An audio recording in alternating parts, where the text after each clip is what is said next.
Hello, and welcome to the podcast. Today I was walking around my city it's a really beautiful day outside. It's been really rainy recently in Queensland, or at least where I live in the Gold Coast, but it's a really, really pretty day outside, and I was just appreciating the fact that I live in Australia and that I was able to study abroad here and that I'm able to call Australia home for just a couple months out of my life. And that's such a beautiful thing to me, and it's an experience. I mean, genuinely, Australia, I think, has been the best thing that's ever happened in my life. And I realized I was looking back at photos of myself when I first got here, and I was so scared. And I was like, what am I gonna do until May, living in a different country? How is this gonna work? Like, oh, I've done this before. I've left for a couple weeks. I miss my family so much. And I just remember this anxiety, and I can almost see it on my face. And I just thought that if I could be a help to somebody, like questions about moving to Australia or any advice for coming here, I thought I would just kind of share my experience. Before I studied abroad in Australia, I was considering studying here. And I asked a friend. I have a lot of Aussie friends. Australians really love to travel, and I've been to multiple places in Europe, and I've also been a couple places around the US, and I've picked up a few Australian friends along the way. And I told one of my Australian friends, I want to live in Australia. I think I want to study abroad there. Not very many people I know have been there, but I know a few Australians. I love my Australian friends. Like, I love the people. And I just kind of made a comment, and she went so silent. And she looked at me and she said, Avery, if you move to Australia, you will never want to come home. She goes, you need to be really careful because you will come and you will not ever want to leave. And in that moment, it scared me a little bit. I was like, oh my gosh, wait, what? Because anytime I'd been to Europe or Asia, I was most definitely ready to come home. And she was like, Avery, I'm telling you right now, you won't leave. And then I just kind of chucked it over my shoulder. I was like, whatever. I love my family. I have a really tight-knit family. I love my life in the US. I feel like I had finally built a solid foundation for myself, if that makes any sense. Like, I think my freshman and sophomore year of college, I was just figuring things out and deciding who I was, and like deciding who I was as a business owner and deciding who I was as a student and figuring out my friend groups. And whereas I entered my junior year and I was like, oh no, I know who I am. I know my job. I know my business. I know my friends. I'm always open to more. But essentially, like, I know who I am and I love the life I created. That's the energy I came into my junior year of college with. And then I got to Australia. The thing about Australia is it will wrap itself around your heart. There is no forgetting Australia. There's no forgetting who you were when you were here or the things that you did. This country is genuinely magical, and I never thought I could be the person that I am. I am 100% a better version of myself after Australia. I've never been as disciplined, as consistent, as happy, as glowing, as radiant as I've been in Australia. And going home is almost like a doom date to me. It doesn't even feel real that I would leave this country and not live here anymore. And the thought of it, I'm realizing it's approaching so quickly. And I feel like a deer in the headlights, like, whoa, wait a second. I thought this was going to be my reality forever. And it's not. I don't know, that really scares me. And I guess a word of caution is, my friend was right. If you're going to come to Australia, you may genuinely fall in love with this country and you won't ever want to leave.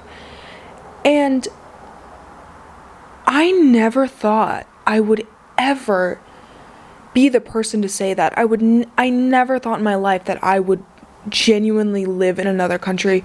I mean, full time, I would move here. And I would just visit my family when I could, like go home for a month or two. So I think the first piece of advice I have for moving to Australia is prepare yourself to fall so madly in love with the country that you don't want to leave. I think my second word of advice for moving to Australia, let's get out of this deep talk. Let's talk general overview of Australia, because I'm just telling you, like, whoa, I'm really sad that I'm leaving this country. I don't ever want to leave. I don't even know how I'm going to return back to life in the US. And it's so funny because in 6 months, I could look back and be like, look, Avery, you integrated fine back into the US. You're back in college. You're doing your thing. Like, girl, you're good. Chill out. But for now, I'm feeling really panicked. So let's move into it. Let's talk about things I noticed that are very different from the US. And this is just a US perspective. I think if you're from Europe, here's the thing about Australia. It's a lot more like the US than I was ever expecting. And I've had multiple friends move here who have said the same thing. So I don't think you'll have that much culture shock. Although something that really shocked me is that a lot of Australians don't like Americans.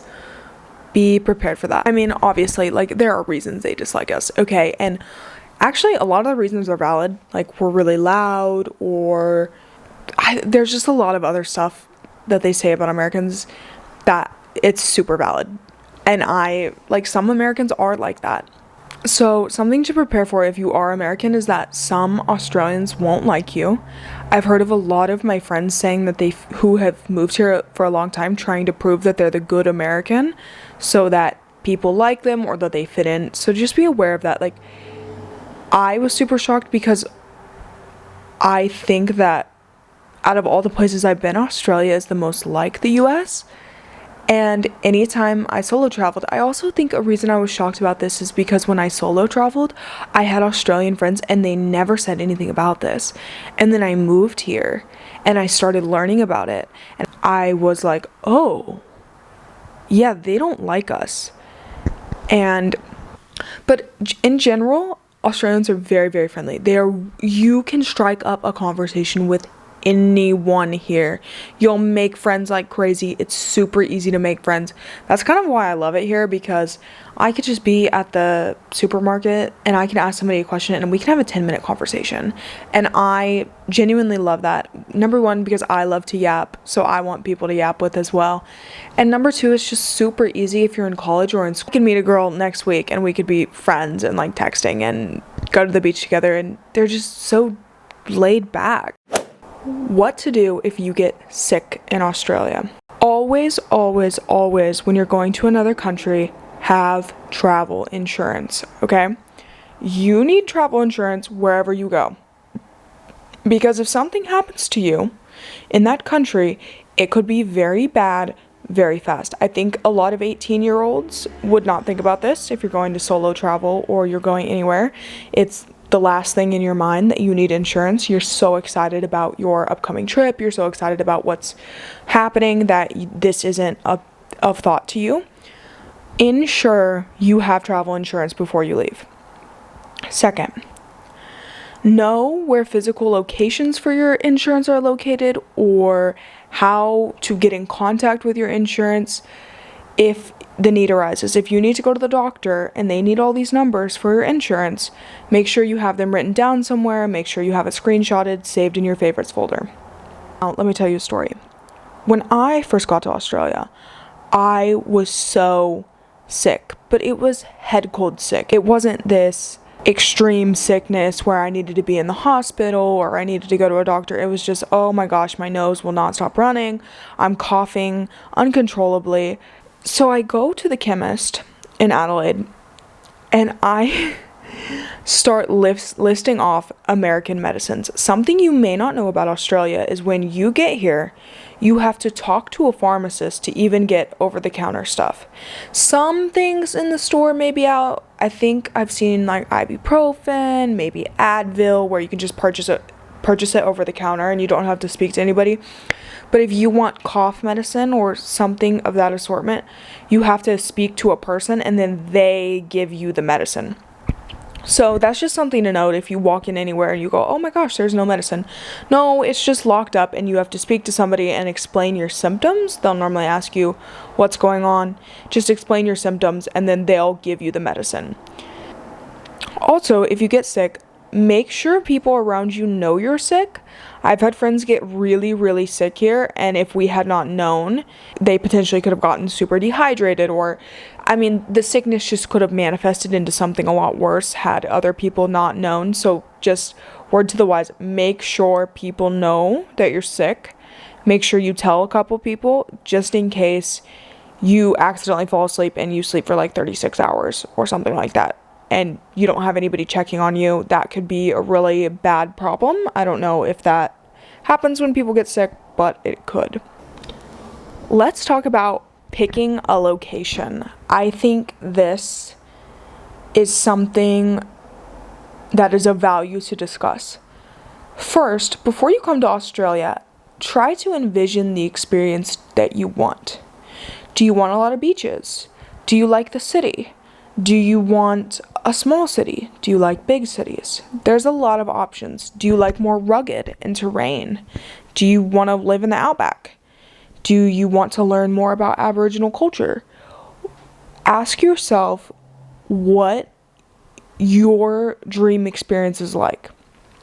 Because Australia is so different. I think when I first came, I didn't realize how differing the regions are, how they vary, and how you can have a completely different life in different Australian cities.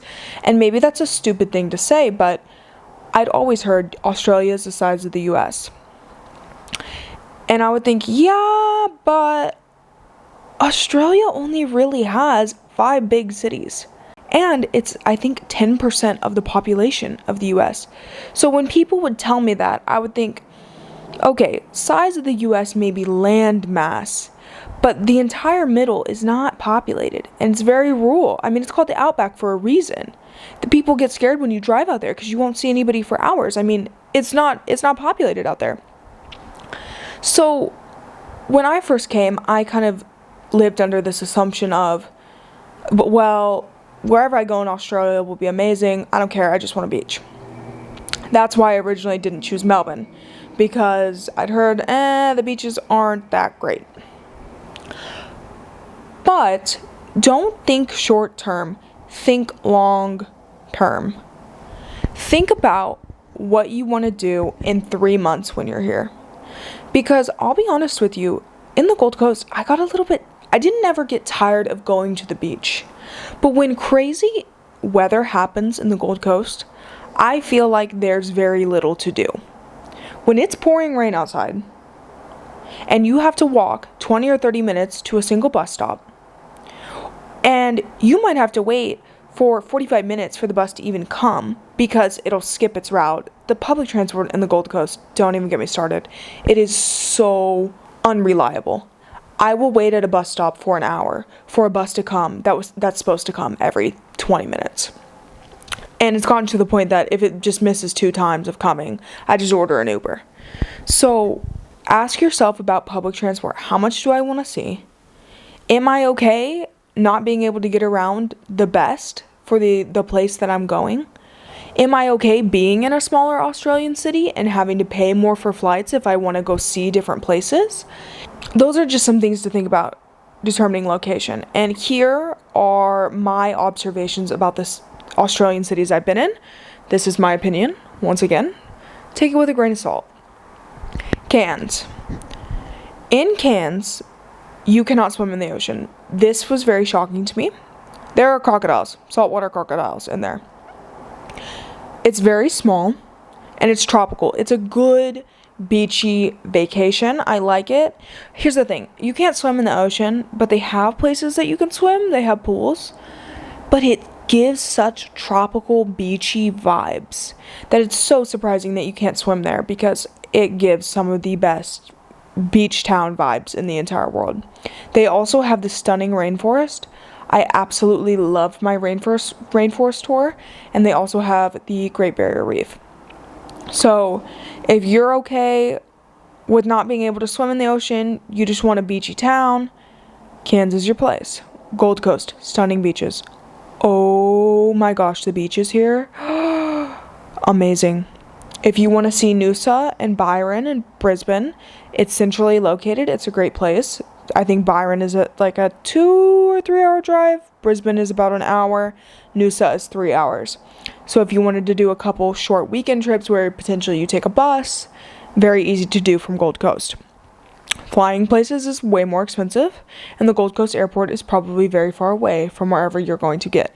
You can take public transport to get there, but it takes an hour and a half. Here's the thing with the Gold Coast. The Gold Coast is a vacation destination for Australians. So a lot of Australians come to the Gold Coast to holiday. You know what that means?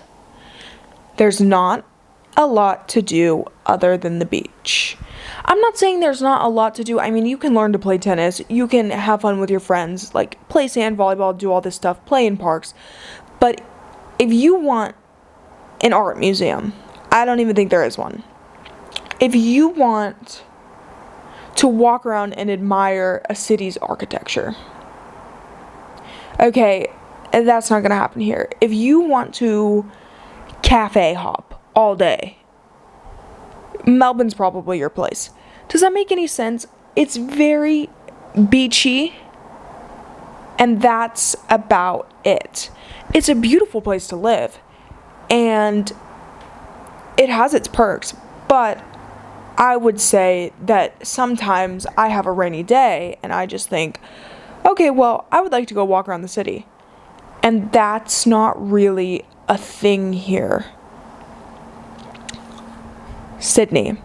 Sydney to me is the best of both worlds, but it's very, very expensive. If cost is part of the equation for you coming to Australia, I would try my best to steer clear of Sydney. Sydney is so expensive. I was even looking with a friend at apartments in Melbourne versus Sydney. And I mean, the cost is just outrageous in Sydney. And cost is something to factor in. You're going to spend a lot more money going to Sydney. But Sydney is best of both worlds. And Sydney is iconic for a reason. Flying into Sydney and seeing the Opera House and seeing the boats in the harbor and the bridge, it brought tears to my eyes. I mean, it is such a beautiful place. And Bondi is stunning. I could lay on Bondi Beach for days, not do anything else, and have zero problem. And I could be there for forever. The Gold Coast has wonderful nature. I really love the Bondi to Coogee walk. I love all the stores, and I love that there are different neighborhoods in Sydney to explore. So when I was there, I didn't see Paddington, Surrey Hills, places like that. But Sydney is kind of an open door to whatever you want. They have a finance district. That's another thing about the Gold Coast. If you want to move here indefinitely for school, there's not a lot of industries on the Gold Coast. The Gold Coast is a very transient place. If you're looking to move to Australia permanently,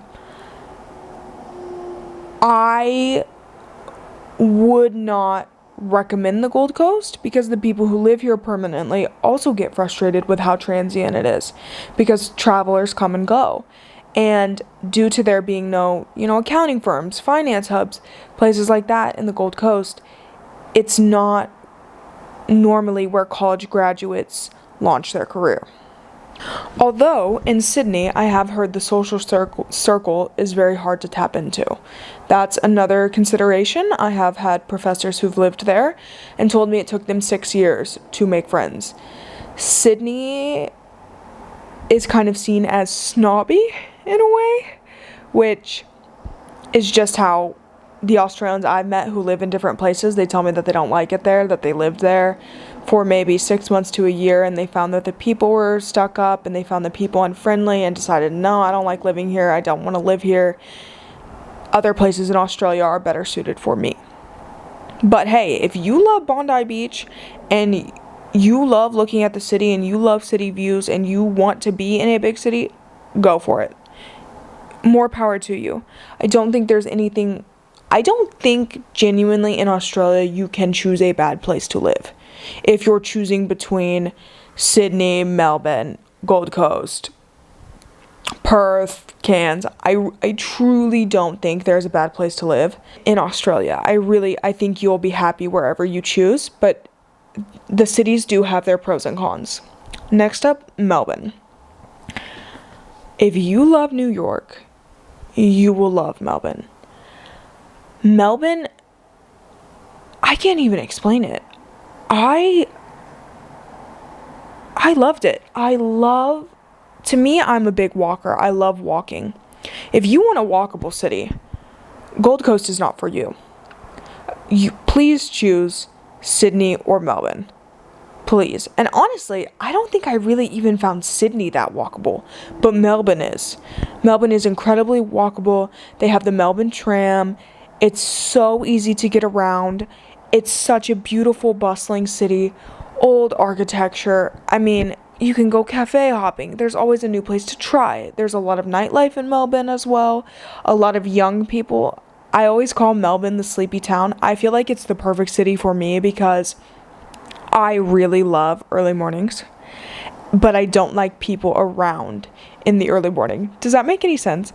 And in Melbourne, you can wake up early, go on a walk, and you will see virtually no one in the morning. You can have the sunrise to yourself if you want to. You can overlook the river. And also, they do have beaches. They're just not... I mean, when you think of Australia, you're thinking of the most beautiful beaches in Western Australia. You're thinking of Bondi. You're thinking of Gold Coast beaches. Do they look like that? No. But it is a beach. And you can see penguins at St. Kilda. And there's boats parked in the middle of the ocean. And you can walk out to a dock in St. Kilda and see the entire Melbourne city skyline looking at the ocean. With the boats. It's a very pretty picture. Also, I think Melbourne is more student friendly with the library and the museums. If it rains in Melbourne, you can go to the museums. It's also super fashionable. If you love putting your good outfit on, Melbourne is the place. I'm not saying Sydney isn't, but I'm saying Melbourne, you can dress very nice and everybody else is dressed nice and it will inspire you to dress nice. Gold Coast dresses very young, beachy, very fit. In Melbourne, you got the leather jackets, the loafers, the boots, autumn fashion. It's an incredible city. I've only really holidayed in Tasmania. I can't say much about it, although it's small and charming. Tasmania is so charming. I think it's one of my favorite places in Australia because it's so different and it's very rural as well. But honestly, I spent like 3 days in Tasmania, so I can't give you a full picture about living there. I could see potentially getting bored in Tasmania, but there's so much wildlife and nature to see there. I think weekend trips would be incredible there. You can go to Fressingnet. I don't know if I said that right. Like Wineglass Bay or Cradle Mountain. I can't touch too much on Tasmania though. So, now that we've discussed location, just remember the factors and take into account who you are. If you are fine laying by the beach, you never want to go to a museum, you never want to walk around a city and just sit on a park bench and enjoy the nature and the people, just keep those factors in account. Another thing to note, if you are going to drive when you are coming to Australia, okay? If you are going to get a car, if you are going to rent a car, if you are going to do anything, pay attention to the speed limits and the fines, and the parking signs. Let's talk about the speed limit and the parking sign. They drive generally a lot slower than we do in the US. Also, probably, maybe Europe is the same. I'm from the US, so I have more of a US perspective, and that's the only country I've ever driven in. The fine, if you even go 5 kilometers over the speed limit, 300 AUD starting off. There are speed cameras everywhere. Some of them are hidden. In Sydney, especially, this is what I've heard. I obviously haven't driven there, but I was talking to someone and they said in Queensland, you can get away with some reckless driving, but in Sydney, you absolutely cannot. Be very aware of the speed limit. Be aware of the laws. If you are going to rent a car, and this is just general for everywhere, if you're going to rent a car and drive in a different country, make sure you understand the laws. Especially for Australia, because if you do something wrong, they will fine you. Also, they have parking signs everywhere. Parking, something I've noticed here, parking is very limited, okay? And a lot of them, there's a parking sign, you can only park for an hour and a half. Maybe it's a 30-minute zone, I'm not sure. Be aware, because the parking ticket is also hefty. I think a friend of mine got a parking ticket for $200 for being 5 minutes over. I've also heard of traffic tickets like 1,200 AUD. So just, if you are going to drive here, if you're going to buy a car, if you're going to do anything here, you need to know the laws. Next up, let's talk about some more fines. I forgot a couple of the fines. The main fine is that in Melbourne, if you don't register your student card with the university on the tram, you will get a fine. So just be aware of that. Other than that, I don't know if I have any more fines. Oh, if you are renting an apartment in a big apartment building, make sure you read your lease and the fines that come with it.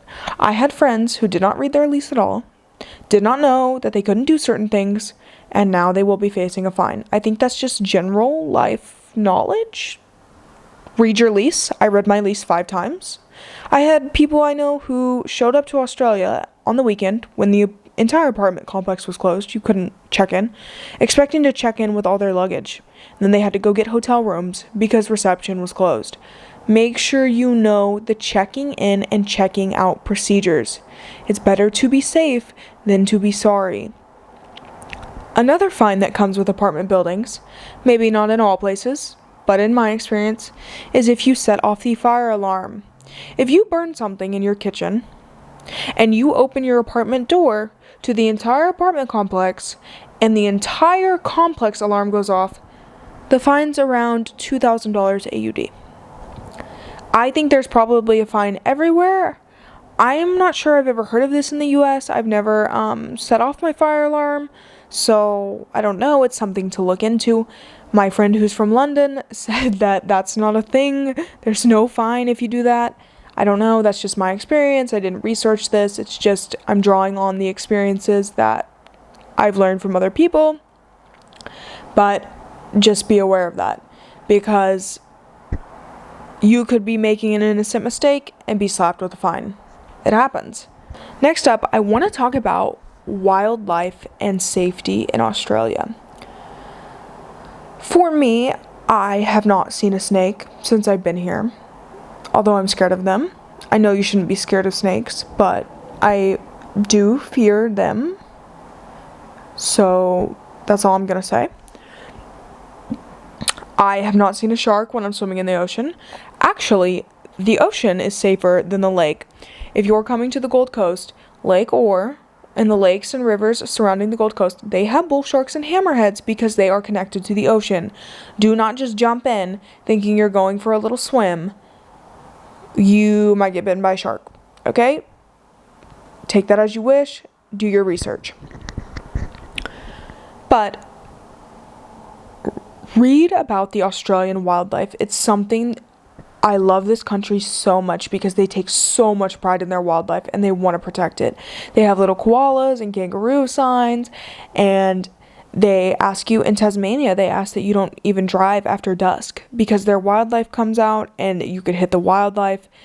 They really care about their wildlife, and you should too. There was a video of a woman grabbing a baby wombat from its mom and it went viral here, and people were so mad. Please, if you're coming to Australia, read about the wildlife. Don't touch anything that's wild unless you're at a zoo, unless people are telling you that you can touch it.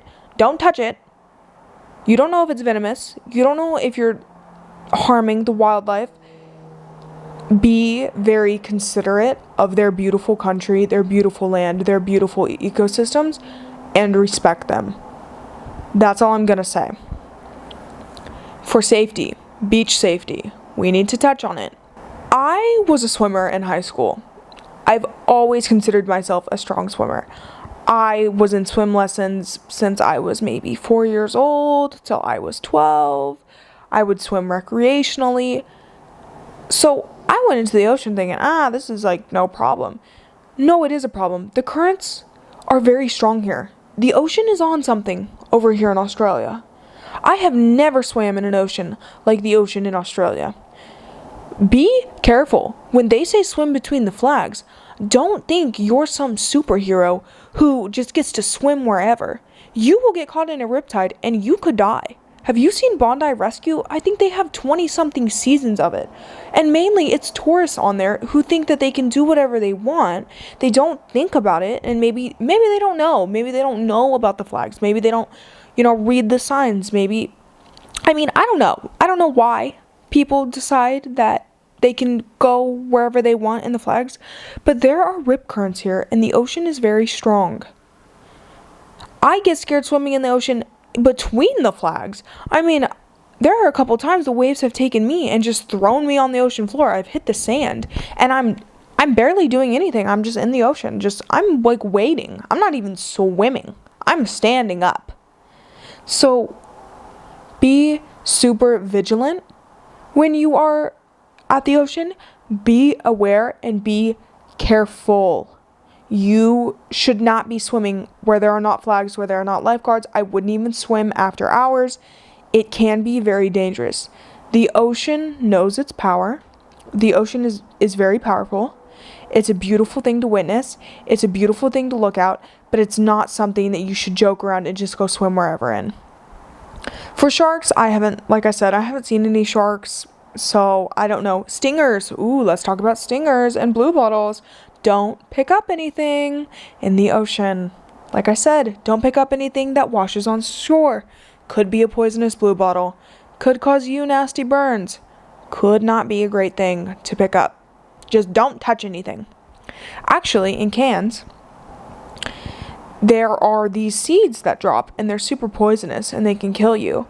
And our tour guide kept saying, do not pick up anything. Do not touch anything here because something could kill you and you don't even know. Then this little girl just goes and picks up something and it turns out to be this poisonous plant that can kill you. Don't touch anything. Don't think, oh, I know what's happening and that I can touch it. No, you can't. No, you can't. Don't touch it. And I'm not saying that to scare you because really, you shouldn't be scared of Australia. You shouldn't be scared of the snakes. You shouldn't be scared of the spiders.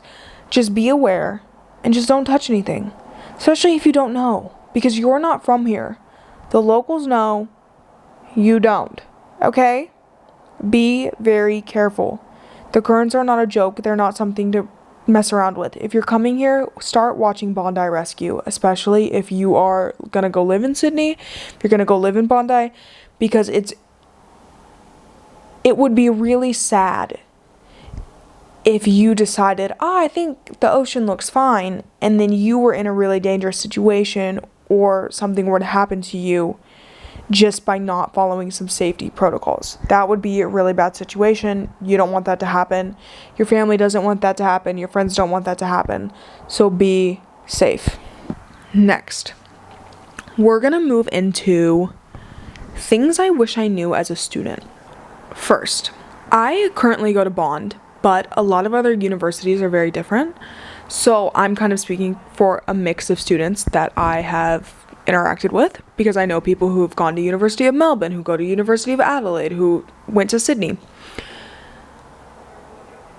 At least in my home university, a lot of people show up to their lectures.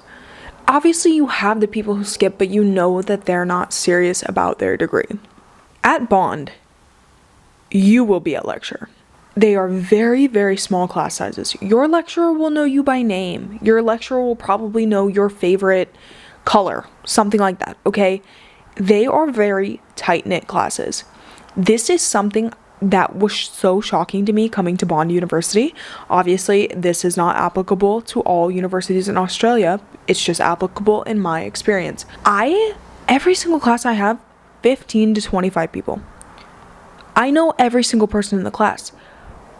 This was so shocking to me coming from a big university where I have like 1,000 people or like multiple hundred people lectures. Also, they grade a lot harder.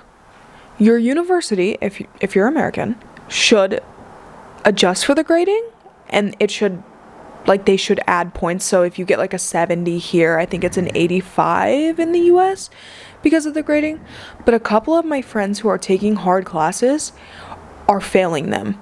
and they're very nervous about how it's going to transfer back. So, a word to the wise, if you're going to study abroad and you know you want to, save your easier classes. Do not come abroad and take finance or math or even some of the management classes unless you absolutely have to, because they will be challenging. And you might not get the grade you were expecting. I'm not saying be scared of the challenge. I'm not saying you can't do it. I'm just saying I've heard of students where every single person in the class failed the test. The average was 50%. There is no curve. They will not curve it. If everybody got a 50%, that is the grade that's going in your grade book. No other options. This was super shocking to me as well. My jaw dropped when my Australian friend told me that every single person in her class failed the exam and there was no curve. And I was so shocked when all my lectures were 2 hours long. If you are from a place with not long lectures, get ready. Your lectures will be long. I don't know if this is true for every school, but at Bond it definitely was. And the one thing I will not miss about Australia is 2-hour lecture. I just don't think I'm used to a lecture that's super long and they're super hard to focus in. That's just something I wish I'd known about school. Also, at other unis, from what I've heard, it's not typical to attend a lecture because all lectures are recorded at a majority of universities. Even at Bond, the lecture is recorded in case you miss it. Let's say you're sick, you had a problem, you injured yourself. The lecture is recorded for you to review. Some of my friends from the US who had come beforehand to Australia and we were just talking about it, they said that they showed up to lecture for a couple weeks and no one was there. And it was just them and the lecturer, or maybe 2 or 3 other people. So keep that in mind while you're keep that in mind when you're planning. You may be expecting to walk into a lecture full of people and meet a lot of Australians, and that might not be the result if you're going to school here. At Bond, at least, I've met wonderful people. We all attend our lectures because of small lecture sizes. The lecturer will know your name, they'll know your favorite color, like I've said. So just research the school dynamics and honestly maybe call the admissions and just ask, like, what's the attendance rate in classes? I don't know if you can actually do that, but if you know anybody who's gone to Australia, ask them if people were attending class, because if you want to meet Australians and learn about how they grew up and just learn about their life story in general and become friends with them, it may not happen in some universities and in some lecture halls. Also, school consists of a lecture and normally a tutorial. So some classes you have 2 lectures a week, and some classes you have a lecture and then you have an hour-long tutorial, I believe is what it's called. So they typically call a lecture forum, and then you have the tutorial. Your tutorials people will be at least from what I've heard from other people, other people I know who have gone to Australia. Everybody attends a tutorial, nobody attends the forum. This is not true in all cases. This is just my experience, so please don't go into the comments and say, like, that's not true. It's just true from what I've heard and from the people that I know and my experience. Obviously, this, like, Bond is abnormal in Australia. It's not like that here, but at state universities, it can be like that. So that's just something to know. And the tutorial is usually you either work on assignments in it or you discuss in it. In some of my tutorials, we present to the class about things that we've worked on, or we sit down and discuss certain issues. For instance, for climate change, we've read through the Paris Agreement and seen the countries and their NDCs and talked about what they're doing to help the climate and the initiatives that they're placing in them. So that's normally what a tutorial consists of. At Bond, the professors teach tutorial. I'm not sure if that's true for other unis. Obviously, this is just my experience, because some people I know did say that they had students who taught tutorials. I don't know if that's common, and maybe I am getting something mixed up in my brain and that's not actually what happens, but that's just a note on school. Another thing to know, if you are coming to Australia, housing is very limited. I think this is applicable to anybody coming to Australia.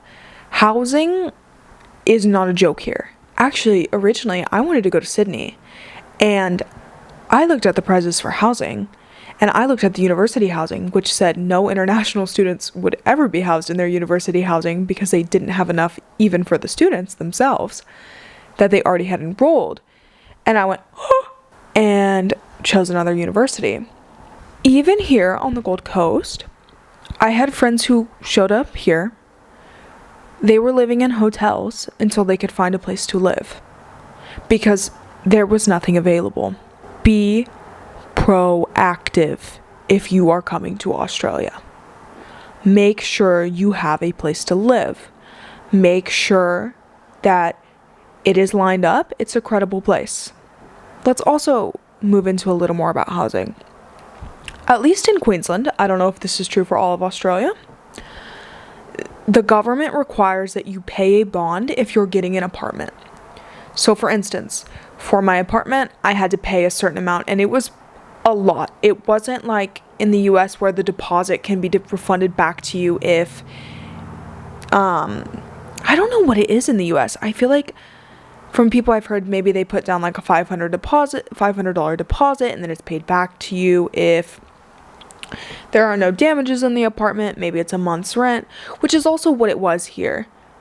But as a student, I thought, well, if I internationally wired them money, they can refund it back to my American bank account. No. You need an Australian bank account. And for some reason, because I was going with my university, I had known people who stayed here.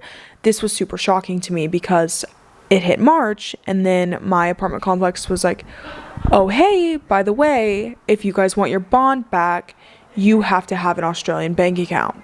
And I was like, okay, I didn't realize that. What I would do if I was coming again, on the first week I get here, I would get an Australian phone number and an Australian bank account. I would get a phone number because a lot of places, if you want to get a job here, you're not getting a job unless you have an Australian phone number. This might not be true for all instances, but it was true at least for my friends. Also, your health insurance.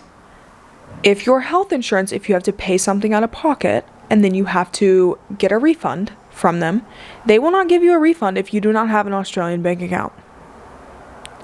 Which I had no idea. Nobody told me this. I feel like it probably should have been in some guide or something, but I thought because I was an international student, I wasn't actually living here, I'm living here because I was an international student, because my school had sent people here before, because they had a partnership, I thought my American bank account would be fine. No. So just keep that in mind. Some other things that I've noticed here that are definitely different than the US.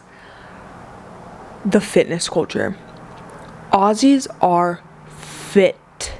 When I was at Sydney is the first place I landed. Well, I landed in Brisbane, and then Sydney was the first place I was ever at. I was at Bondi Beach. I saw some of those men. And I thought in my mind, I didn't even know you could have abs like that. And I started thinking, I don't think I've ever seen a man in my life with abs like that. Not on a television. I mean, there are real life people with abs like that. And I didn't think that was real. My jaw dropped. I thought, oh my gosh, that is more than a six-pack. I didn't know you could even have that. Those lines like at the end of the abs, yeah, they have those too. Okay? I wouldn't date here. You want to know why? Because if a guy like that swipes on me and I start going on 10-kilometer runs or something, no. One thing about me, no. Holy guacamole. I didn't even know. I'm just so shocked. I didn't know you could look like that. Okay? They look phenomenal. They're all hot. Everyone's hot.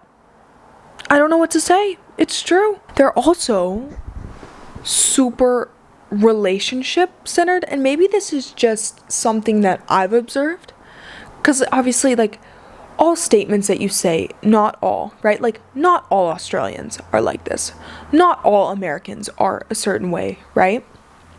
But at least when I was in Bondi, I would listen to their conversations and I would overhear them, and every single conversation I overheard was about dating. You know, two guys would be talking on the beach, they'd be talking about the girls they're taking on dates and how they wanted to go on 75 hard because they didn't feel like their abs were good anymore. Or I would listen to girls talk and it was like, oh yeah, he's amazing, but he'd be a great father, but I just don't think it's working with us. So I think that's something that kind of shocked me as well, is a lot of people, I've heard from Australians as well, they said that they think they have a relationship culture. And I don't know, I'm curious about that. It is something that I've kind of noticed, but I don't know if it's necessarily true. Because a lot of people say that Australians are so laid back that dating is hard. I don't know, I haven't dated here. Okay, so don't ask me my opinions on it. It's just when I'm at the beach, I mean, all the conversation I hear about are who's dating who and who, whatever. So do with that information what you wish. I was talking about dating. Okay, let's talk about the big L word. Finding love. I gave up on this. I thought coming to Australia, I was like, oh, that's it. I'm gonna find the one. Yeah, that didn't happen. And that's okay. I found amazing things, and I think I found the best version of myself that I've ever really been. I was thinking about it the other day. I don't think I've ever been this relaxed. I don't think I've ever been this patient. I don't think I've ever been as connected with my family. I don't think I've ever been this fit. I don't think I've ever been hanging out with friends as much as I do. I guess the word is like, I don't think I've ever been as young as I am in Australia. And I feel young, I feel healthy, I feel nourished, I feel all these things. And even though I'm not perfect, honestly, also, I don't think I've ever been as balanced as living in Australia. I mean, normally I'm just one of the extremes. I'm either this super rigid, like working way too much at the gym, like no time for anything, or I'm super just laying in bed, scrolling on TikTok, not doing anything. Whereas here, I feel like I've struck a really nice balance. Anyways, back to the love thing. I thought, oh, that's it. I'm meeting an Australian. I won't have to go back. I'm gonna fall in love. We're gonna do long distance, okay? I'm gonna finish my last year of college and I'm gonna move back and we're just gonna skip off into the sunset. Yeah, no. Okay, stop selling yourself on that lie. Alright? It might not happen. I'm not saying it will absolutely not happen for anybody. Definitely could happen. Didn't happen for me. Okay? And am I a little bit upset about it? It's so weird because I never before thought about love. I just have not really ever cared about it. I was like, yeah, okay, whatever. You know, I feel like we are just a generation obsessed with love. Like, oh, who's dating who's doing what. I genuinely don't care. I work on my business. I work on myself. I work on my dreams. I work on my goals. I get my hydration in. I get my 8 hours of sleep, and I'm on my own business. That's what I'm worried about. And that's a lot to worry about. Getting your steps in, staying hydrated, getting 8 hours of sleep. I mean, that's basically a full-time job. Plus everything else. I mean, who has time to care about a man? Not me. No, zero time. I can't even respond to a text message as it is. So I don't know who I'm trying to fool here. But I just wanted to bring it to light because I think a lot of people feel like they're going to meet someone in Australia and just don't expect it to happen. If it happens, wonderful. If it doesn't, it doesn't. Don't put this expectation on your trip like, oh, I'm going to find someone, it's going to be great, and blah, blah, blah, blah, blah, blah. Because I feel like in February, at the end of February, beginning of March, you know, there were a couple guys who were interested in me who I'd met through school or whatever. And I'm like, this is it, like, whatever. And then it would just kind of fizzle out. And I would think, what's wrong with me? Like, why didn't this happen for me? Or I would just say all this stuff in my mind. And I feel like I put a dampener on my own trip. over love, which normally I don't even care about. So it was really weird. But I just I put this dampener on my trip because I was like, oh, well, that's not it. So something's wrong with me or something, whatever. You have to understand that Australians are used to people coming and going. A lot of people come to Australia on working holiday visas or to study abroad or to do whatever. Okay, maybe they don't want to get attached to you, even if they like you, because they know you're leaving on a plane in 2 months. Okay, there's nothing wrong with you if you don't find love because somebody doesn't want to do long distance or somebody doesn't want to take the time and invest in you and get your heart broken. That's fine, and it's not your fault. Don't come into Australia thinking, this is it, I'm finding love. Oh my god, why didn't he text me back? Why didn't he do clear all that BS. Enjoy your trip. Go to the beach. Be quiet. Okay? That's my segment on love. Don't think there's something wrong with you because there isn't. When the stars align, the stars align. When they don't, I feel like with me, it was like these guys were a quarter of the way aligning. And then it was like, okay, the next guy was halfway aligned. And then the next guy was like 3/4 aligned. And it's like, we kept inching closer, And then I was just like, I think I'm ruining my own trip by worrying about this, by thinking, by giving myself this fairy tale of oh, we're gonna fall in love, blah, blah, blah. No, you're not. No. Just be quiet. Read books, okay? Like I said, read books, go to the beach, enjoy your time. Stop stressing out about the Australian men. They're very attractive, they're very flirty, they're very cheeky. And enjoy the flirting, okay? Enjoy it. And just breathe. Our next topic of conversation is how heavily romanticized Australia is. I don't think I helped you with this due to my intro into the podcast. Because I said, Australia's gonna wrap its hands around your heart. You won't ever want to leave. This has been true for me. But also, reality is a very good thing to think about. Be future oriented. If you're coming here on a working holiday visa, understand you may not get a job in Sydney. You may not get to live your Sydney dream. I've seen a lot of people who move to Sydney who put in a lot of applications and they don't get hired. Unfortunately, that's reality. Australia is this place that people dream about because it's so beautiful and the photos are stunning and the people are lovely and the nature is stunning, and you can kind of have a life here that maybe if you weren't living in exact places like it, maybe you're living in LA and the beach is there and there's a whole bunch of cafes. Okay, that might remind you of Australia, but if you're living in Kansas like me, Australia is amazing. Australia is great. Okay, we don't have a beach. We have a swimming pool in a small town. Okay, we have a couple of lakes. That's what we got. So I think people coming from these areas they're like, oh, life is going to be so incredible. And I fell into this trap too. I remember I was talking to this guy and I was saying I just want to stay here forever.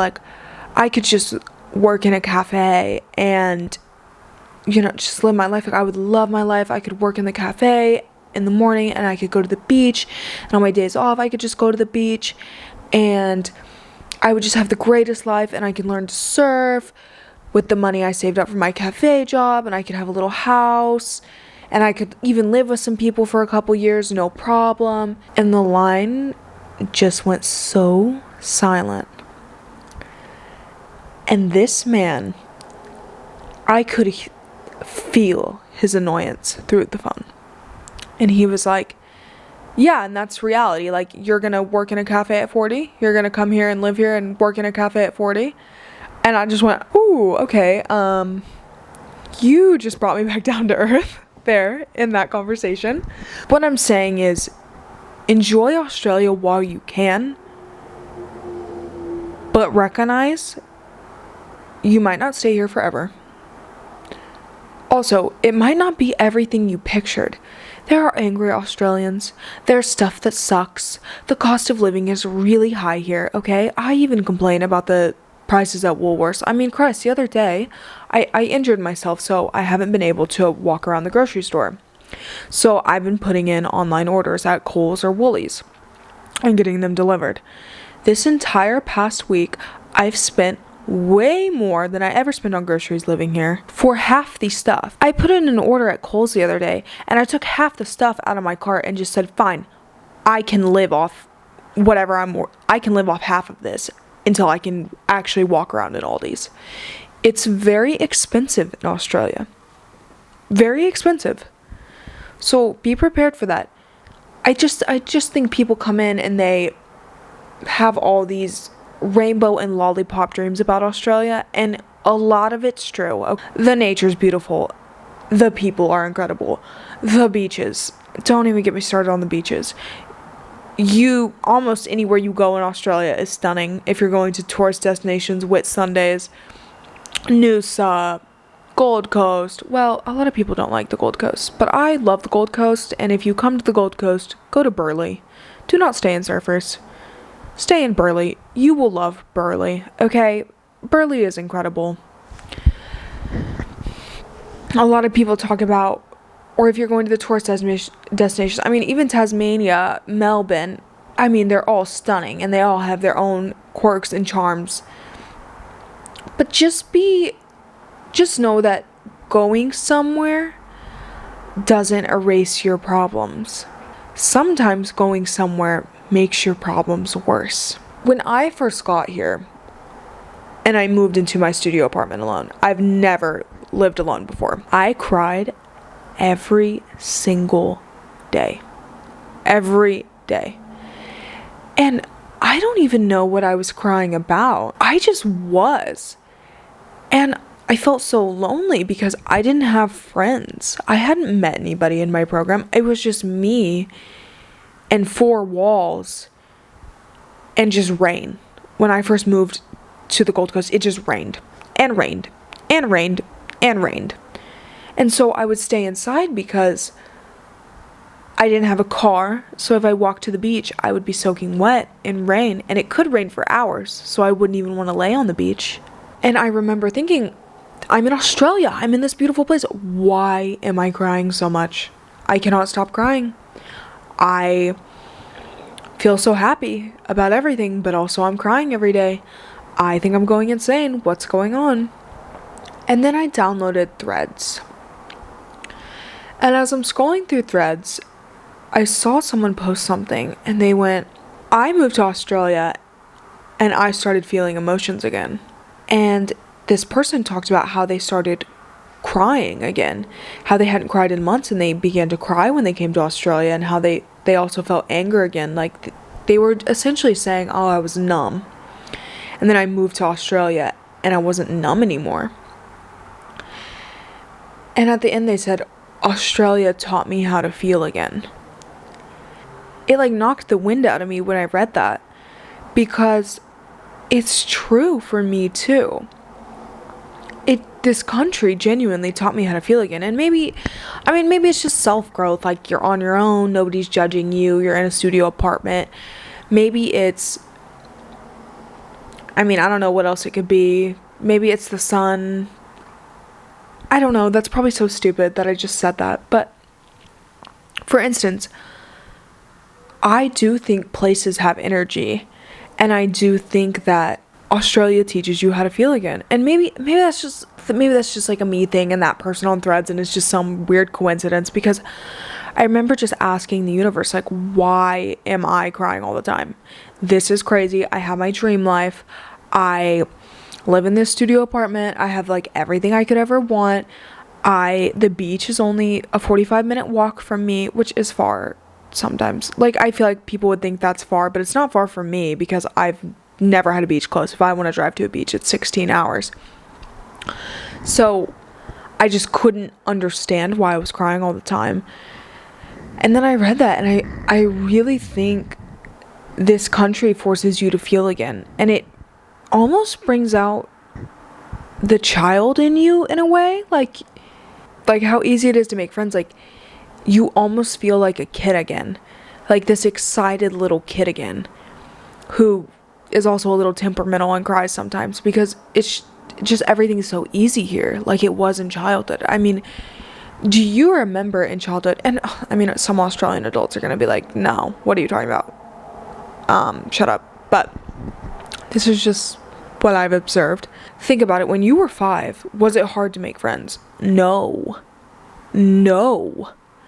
And I think if you're living in Sydney, this is different. But at least from what I've observed in the Gold Coast, I mean, you can make friends so easily, and there's always something to do. Like, as a kid, I don't ever really remember being bored. I was out with friends. I was like playing in the grass. I was doing all this stuff. And that's kind of how I feel here. So I think it helped me connect with my inner child in a way. But also, that doesn't mean life is perfect. Life will not be perfect in Australia. It's not going to fix all your problems, but it could make life better. I just think people come into things with unrealistic expectations, like, oh, I'm going to fly across the globe and everything's going to be fine. And that's not really true. And also, the human condition is present everywhere. Something I've learned traveling around the globe is there's going to be fake friends everywhere. There are going to be betrayals everywhere. There are going to be not nice people everywhere. There are going to be alcoholics everywhere. There are going to be rich people everywhere. There are going to be poor people everywhere. It just may look different than it does in your country. Also, if you're coming here and you are planning on packing what you wear normally in the US, think again. If I were to come to Australia again, I would not pack a single thing I wear in the US. Well, okay, here's what I would pack. I would pack my gym outfits, jean shorts, but the women here dress immaculate. The men too, honestly. Everyone here, I mean, they dress up. Dresses on airplanes. I've never seen that anywhere. I don't even think I saw that in Europe. When I tell you, I wanted to throw away my entire closet when I got here and buy all new. Actually, one day, I went to Glassons. Glassons is an Australian retailer brand, and they are phenomenal. And the lady in the changing room asked me, "Are you buying a whole new wardrobe? Are you redoing your entire wardrobe? Like, girl." And I felt so embarrassed, but I was thinking in my mind, I look so bad compared to these people. I gotta step up my game. It's time to look really nice too. So just keep that in mind. They dress very well here. Bring your A game with your clothes. I've watched a lot of my Australian friends too. I mean, if we go somewhere and we decide, let's say we just go for a drive, or we go through a drive-through like Guzman and Gomez, if we decide to stop at Yochi and we have to get out, oh, their makeup bag's in the car. They're putting on makeup in the car. I had one of my friends look at me and go, "I can't see anyone I know looking like this." And I thought, oh my gosh, in the US, I mean, I roll out of bed in exactly what I slept in, and I just leave the house. If it's cold in my house and I sleep in sweatpants and a hoodie, I mean, you're lucky if I'm changing the hoodie. I might just put that on at night and just go throughout my entire day and just not even think twice about it. I mean, obviously I would change my undergarments and maybe put on a bra, but other than that, I mean, I'm wearing the same outfit. No one's gonna judge me. Everybody's gonna look the same as me.